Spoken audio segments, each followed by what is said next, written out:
शांताकारं भुजगशयनं पद्मनाभं सुरेशं विश्वाधारं गगनसदृशं मेघवर्णं शुभांगं लक्ष्मीकान्तं कमलनयनं योगभिर्ध्यानगम्यं वंदे विष्णुं भवभयहरं सर्वलोकैकनाथं।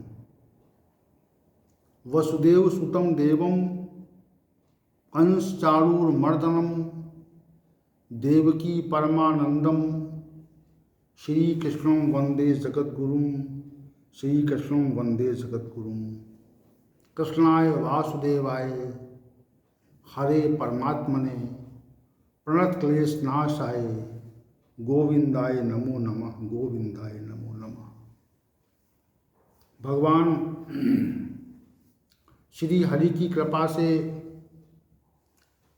हम सभी नित्य निरंतर इस भगवत गीता रूपी ज्ञान सत्र में उपस्थित होते हैं और नई चेतनता के साथ, नवीन उत्साह के साथ हम सभी इसमें सम्मिलित होते हैं। ये अति प्रसन्नता का विषय है कि हमारा जो उत्साह है वह नित्य नूतन रहता है, वह उत्साह कभी खंडित नहीं होता, समाप्त नहीं होता। ये विशेष बात है। उत्साह निरंतर बढ़ रहा है और हम देख रहे हैं कि भगवान श्री गोविंद इस ज्ञान सत्र में स्वयं भी विराजते हैं और अपनी कृपा की वर्षा करते हैं। उनकी कृपा की वर्षा के बिना कैसे कोई भगवत गीता ज्ञान की चर्चा कर सकता है और कैसे भगवत गीता ज्ञान को श्रवण कर सकता है। तो उनकी साक्षात और प्रत्यक्ष कृपा हम सभी को प्राप्त हो रही है और उनकी नित्य निरंतर उपस्थिति है। ये सबसे अधिक प्रसन्नता का विषय है और हम सभी इस प्रसन्नता के विषय के साथ आज का ज्ञान सत्र आरंभ कर रहे हैं और 13वें अध्याय क्षेत्र क्षेत्रज्ञ विभाग योग के 7वें श्लोक में वर्णित ज्ञान के साधनों का हम वर्णन कर रहे हैं और सभी श्रद्धापूर्वक श्रवण कर रहे हैं। भगवान श्री गोविंद को श्रवणकर्ताओं और गीता ज्ञान के जिज्ञासुओं को विशेष आशीर्वचन और मेरी ओर से सभी को आत्यंतिक अभिवादन। तो कल की चर्चा में 3 साधनों का वर्णन हो चुका था। अमानित्वम, आदम्भित्वम, अहिंसा। और आज के साधन में जो शांति पद है और जो आर्जवम पद है, इस पद पर हम चर्चा को केंद्रित करना चाहते हैं, क्योंकि क्षमा भाव, शांति में माने क्षमा भाव, अमानित्वम, आदम्भित्वम, अहिंसा, शांति, आर्जवम, ये 5 जो साधन हैं वह इस 7वें श्लोक के पूर्वार्ध अंश में वर्णित किए गए हैं। तो 5 साधनों में, ज्ञान के 5 साधनों में 3 साधनों पर चर्चा हो चुकी थी और आज की चर्चा को हम शांति और आर्जवम पर केंद्रित करेंगे। तो शांति क्या है, क्षमा भाव क्या है? संभवतः इस जगत में ऐसा कोई ही व्यक्ति होगा जो पूर्णतया क्षमावान हो। कि कोई व्यक्ति कुछ भी करता रहे, हमारे से संबंधित या हमारे संयोग में आने वाला कोई व्यक्ति कुछ भी करता रहे और हम उसके कुकृत्य पर क्षुब्ध न हों। क्षुब्ध यानी उसके कुकृत्य पर हम कोई प्रतिकूल भाव न रखें। तो संभवतः ऐसा व्यक्ति खोजने पर आपको संभवतः नहीं मिलेगा कि हमारा कोई अहित करे, हमें कुछ अहितकर वचन कहे या हमारा कुछ विशेष अहित कर दे और उसके प्रति हमारे अंदर कोई प्रतिकूल भाव उपार्जित न हो, प्रकट न हो। तो ऐसा व्यक्ति वर्तमान समय में मिलना, प्राप्त होना एक अत्यंत कठिन तथ्य है। तो यदि कोई व्यक्ति मिले ऐसा कि वह आसपास के वातावरण से और अपने संपर्कित व्यक्तियों के प्रतिकूल व्यवहार से क्षुब्ध न हो और उसके मन में कोई विकृति न उत्पन्न हो कि ठीक है, ये जो कर रहा है वो ठीक कर रहा है। यहाँ पर एक तथ्य और है, जैसे मनुष्य जो है, प्रत्येक मनुष्य अपनी बुद्धि के अनुकूल अपने मन के विचार और उस विचार के विनिश्चय के आधार पर ही क्रियाएं करता है। ये बात तो सामान्य व्यक्ति नहीं स्वीकार करना चाहता, लेकिन जो उत्कृष्ट साधक है, जिसको साधना की उत्कृष्टता का ज्ञान हो गया है, तो वह ये तथ्य जानता है कि प्रत्येक व्यक्ति जो है वह अपने मन के विचार और उन विचारों के आधार पर जो बुद्धि का विनिश्चय है वैसी क्रियाएं होती हैं। तो यदि किसी व्यक्ति के द्वारा ऐसी क्रियाएं होती हैं जो उचित नहीं है, तो उसकी बुद्धि सही नहीं है, उसका मन का जो विचार है वह भी सही नहीं है और उसकी जो बुद्धि उन विचारों का निश्चय कर रही है वह भी सही नहीं है। तो वो व्यक्ति ही निकृष्ट है। इस तथ्य को सामान्य व्यक्ति तो नहीं स्वीकार करता, लेकिन जो साधक, उत्कृष्ट साधक है, वह शांत भाव से उसके व्यवहार को यथावत देखा करता है, उस पर कोई प्रतिक्रिया व्यक्त नहीं करता। क्यों नहीं करता? क्योंकि वो जानता है कि जो ये क्रिया कर रहा है, जो वाणी से जो कह रहा है, शरीर से जो कुछ क्रियाएं बाह्य रूप में प्रतीत हो रही हैं या संपादित की जा रही हैं, तो वो क्रियाएं उसकी बुद्धि के विनिश्चय से हो रही हैं। तो जैसी बुद्धि है वैसी क्रियाएं हैं। कोई पागल व्यक्ति जो क्रियाएं करता है, तो उन क्रियाओं के प्रति हमारी कोई सज्ञानता नहीं रहती, क्योंकि हम जानते हैं कि अमुक व्यक्ति पागल है। इसलिए उसकी द्वारा जो कहा जाता है या जो क्रियाएं की जाती हैं, तो उन क्रियाओं और उसके कथन को हम ग्रहण नहीं करते। क्या करते हैं? ग्रहण नहीं करते और उसको हम सामान्य रूप से देखा करते हैं कि ये पागल है। तो पागल व्यक्ति के पास क्या नहीं है?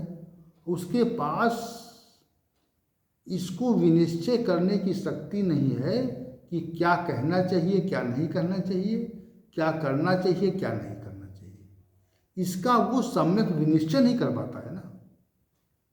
इसी कारण वह जो है वह न किए जाने योग्य कर्मों को करता है और न कहे जाने वाले वचनों को कहता है। तो उसको तो हम सामान्य भाव से देखा करते हैं और उसके प्रति हमारी क्षमा भाव रहता है। जैसे मेरे को कोई व्यक्ति, पागल व्यक्ति कुछ गाली बक दे तो हमारी उसके प्रति क्षमा भावना रहती है। लेकिन अगर कोई सज्ञान व्यक्ति कह दे तो उसके प्रति हमारा जो क्रोध है, जो व्यवहार है, वह तुरंत ही हिंसात्मक हो जाता है। तो कोई भी व्यक्ति हमें हमारे प्रति कैसा भी व्यवहार करे, कोई भी व्यक्ति, और हम उसके व्यवहार को की संज्ञानता न लें और उसे यथावत रूप से, सामान्य रूप से लेकर के उस पर कोई प्रतिक्रिया न दें, तो इसका अभिप्राय ये है कि हम उस अवस्था में पहुंच गए हैं जहां पर क्षमा भाव परिपक्व हो गया है। और जब तक ये भाव रहता है कि कोई व्यक्ति कुछ कह रहा है, प्रतिकूल कह रहा है और प्रतिकूल कर रहा है, तो उसके कथन और उसके कर्म पर हमारी दृष्टि जाती है और हम उसको दंडित करना चाहते हैं। तब तक ये क्षमा भाव की परिपक्वता नहीं है, तब तक क्षमा भाव का आरंभ ही नहीं है। क्षमा भाव का आरंभ कहाँ से है? क्षमा भाव का आरंभ वहाँ से है जहाँ पर कोई प्रतिकूल विचार उत्पन्न नहीं होता है। संसार की क्रियाओं को देखकर कोई मन में प्रतिकूल भाव नहीं आता है तो समझना चाहिए कि हमारा क्षमा भाव तो शांति पद कहा है श्री भगवान ने। अहिंसा के पश्चात शांति कह दिया। हिंसा न हो, जब हिंसा नहीं होगी तो क्षमा भाव रहेगा। अहिंसा की परिपक्वता हो जाएगी जब, इसका मतलब अर्थ ये है कि अहिंसा जो है वह प्रथम सोपान है और जो शांति है वह द्वितीय सोपान है। ये सब जो साधन हैं, ज्ञान के साधन हैं, एक दूसरे से क्रमिक मिले हुए हैं, एक दूसरे से उनका संबंध है। और जब तक ये संबंध श्री भगवान के द्वारा चूंकि वर्णित हैं, इसलिए इनके साधन जो हैं श्री भगवान ने प्रस्तुत किए हैं, इसलिए इनका आपस में सामंजस्य है, इनका क्रम है, आपस में पारस्परिक क्रम है इनका है। इसलिए हम ये कहना चाहते हैं कि संसार के व्यक्तियों की या संसार की क्रियाओं को देख करके मन में कोई प्रतिकूलता ना आए, कोई हलचल ना उत्पन्न हो, तो ये क्षमा की उत्कृष्ट अवस्था है जिसका उल्लेख श्री भगवान शांति पद के रूप में कर रहे हैं। अब आइए, जो पांचवा साधन है वह श्री भगवान ने आर्जवम पद से कहा है और ये 7वें श्लोक का पूर्वार्ध भाग का अंतिम पद है, आर्जवम। इसका जो आर्जवम का संबंध है वह विचार और कथन से है।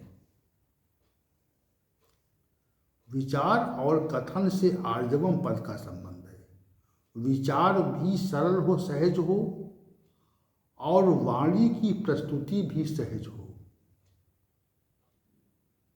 वाणी मन में विचार कटु हो जाए और वाणी भी असहज हो जाए, कटु हो जाए, तो आर्जवम पद के प्रतिकूल माना जाता है कि आर्जवम नहीं है।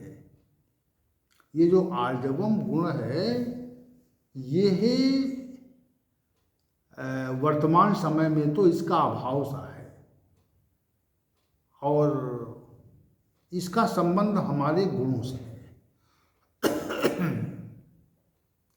व्यक्ति में जिस गुण की प्रधानता होती है, तो जिस गुण की प्रधानता होती है वैसी क्रियाएं और वैसा कथन होता है, वैसे विचार आते हैं मन के अंदर। सात्विक प्रधान मनुष्य के अंदर शांतिप्रद भाव विचार आते हैं और उसका कथन होता है और क्रियाएं होती हैं। राजसी रजोगुण प्रधान मनुष्य के अंदर ऐसे विचार आते हैं जिससे दूसरों के बारे में संशय रहता है। रजोगुण प्रधान पुरुष का यही लक्षण है कि वह अपने हित के लिए दूसरों के एक सीमित अहित के संबंध में विचार करता है।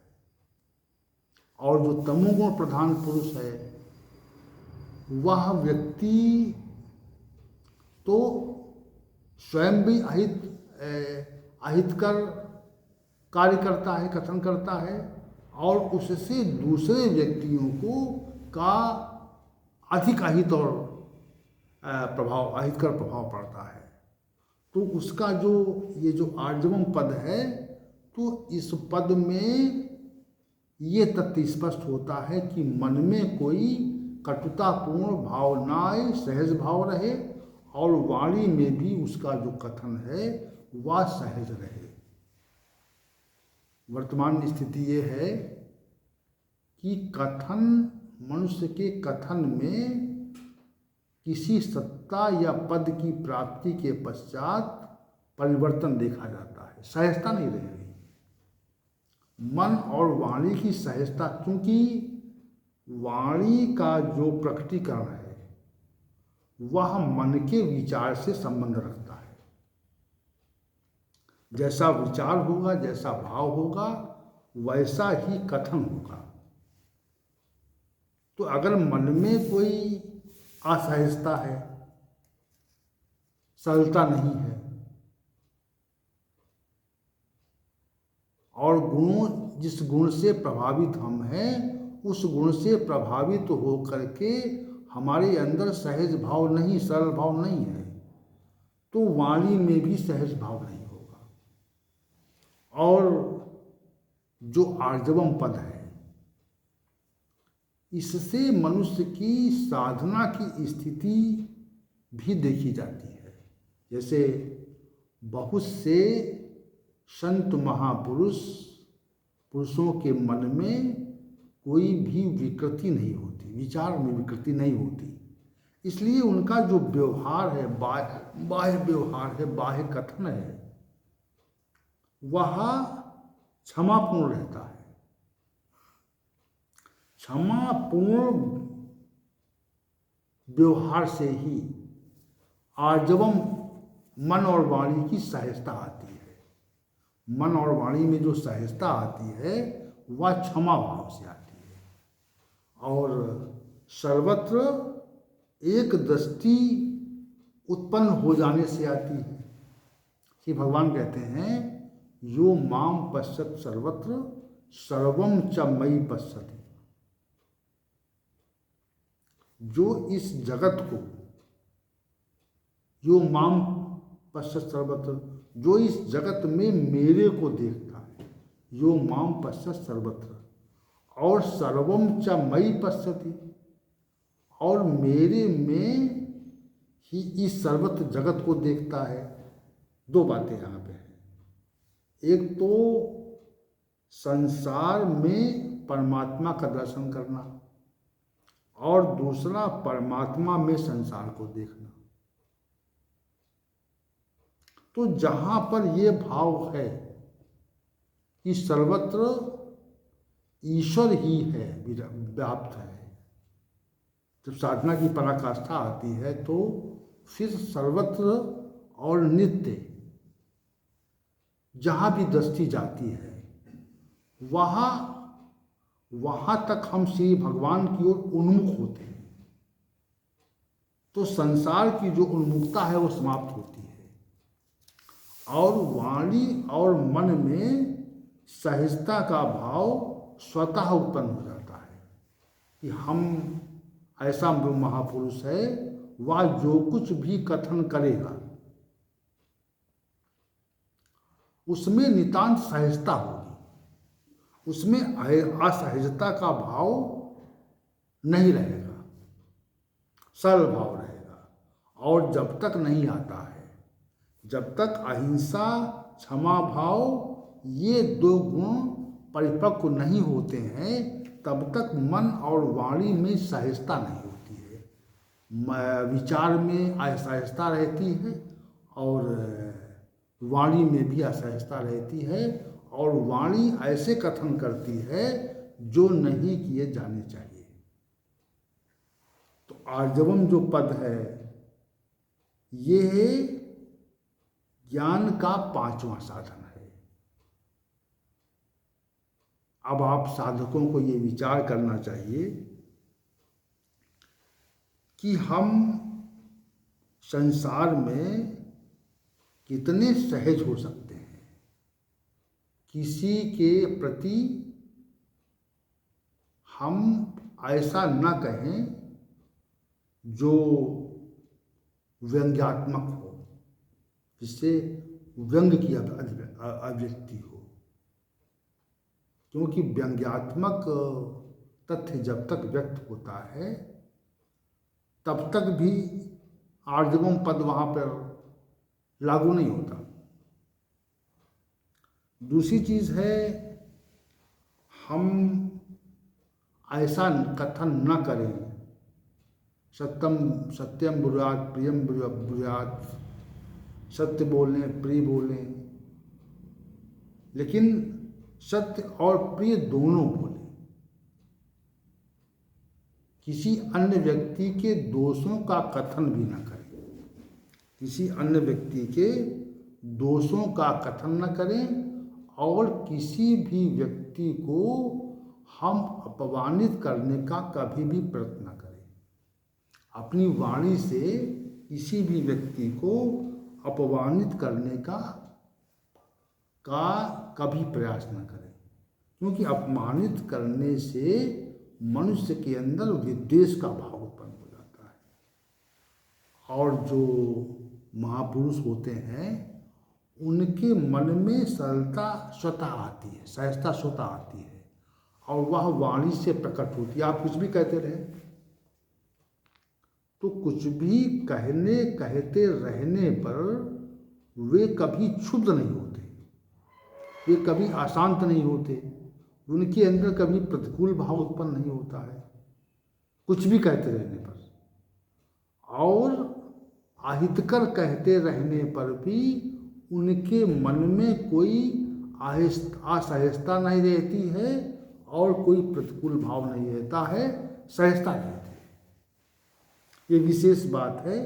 तो आर्जवम पद से जो श्री भगवान ने कहा है ये ज्ञान का 5वां विशेष साधन है जो अहिंसा क्षमा भाव से संबंधित है। तो श्री भगवान ने 7वें श्लोक के पूर्वार्ध अंश में, 7वें श्लोक के पूर्वार्ध भाग में 5 साधनों का वर्णन किया। एक तो श्रेष्ठता का भाव, जो उत्कृष्टता का भाव है उसका समापन हमें करना चाहिए। और दूसरा, जो स्थिति हमारी वास्तविक है उसके संबंध में विचार करना और कथन करना। तीसरा जो है, किसी के प्रति प्रतिकूल भाव न रखना और प्रतिकूल भाव रखने वाले के प्रति भी कोई अहितकर भाव न रखना और मन और वाणी में सहज भाव रखना। तो आज का जो विषय था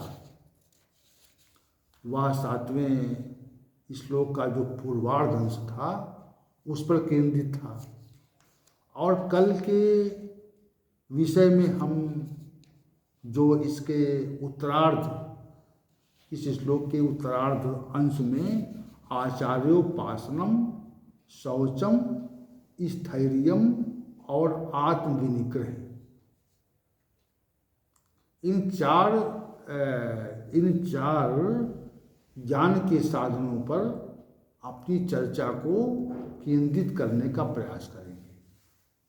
तो चूंकि 7वें श्लोक में 9 साधन दिए गए हैं, 9 में 5 का निरूपण हो गया है और कल से हम शेष आचार्यों की उपासना और शौच और स्थिरता